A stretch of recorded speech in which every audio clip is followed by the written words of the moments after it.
How you doing? This is Reggie Lamptey with Body Defining LLC, a health, wellness, and fitness company. Today we'll be talking about how to do a parachute workout. Now with the parachute workout, you need two important pieces of equipment. You need a parachute, and you need the harness that the parachute clips to that goes around your waist. Now the purpose of doing parachute training is mostly for building up speed. Once the parachute inflates, it will create resistance. So with this resistance while you're running, it's kind of like somebody's holding you back while you're running. So once you begin running without the parachute, you'll actually be able to run faster once you don't have the parachute because you've been training with this resistance. A lot of different athletes use this type of training. There's football players, track runners, even some basketball players, different types of athletes, and then just some average people that want to add some different type of training to their workouts. Use this type of training. Now with the parachute, they come in different sizes, from all the way from small to extra large.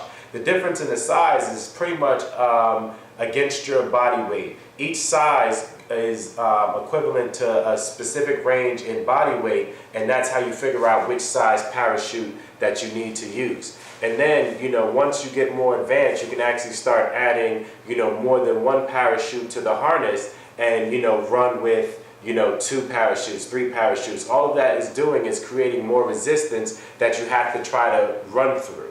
Okay? So, again, you have your parachute, you have your harness that wraps around your waist, and these are the 2 vital pieces of equipment that you need in order to do parachute training. So, now that we're outside, we're going to talk about, a little bit more in detail on the parachute. So now I have the harness fastened to my body, and you also want to make sure that this is secure to the strap in the back so that once you throw the parachute in the air, that it stays fastened to you.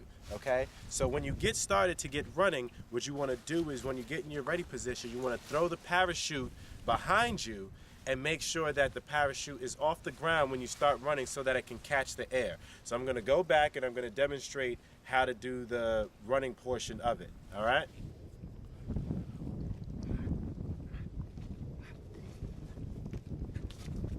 You also need to make sure that you have a full warm-up done before you do any type of speed training. The purpose of this is to help you avoid any kind of injury that you may face if you just try to just jump on to the field or to the track and do some speed training. You may, pull a muscle, and you don't want to do that. So you want to make sure that you've done a full warm-up before you do any type of speed training.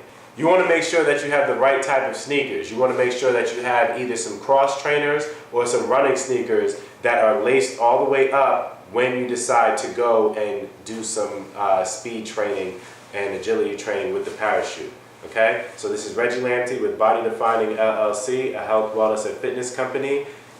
This is how to do parachute training. You can find me on the web at www.bodydefining.com.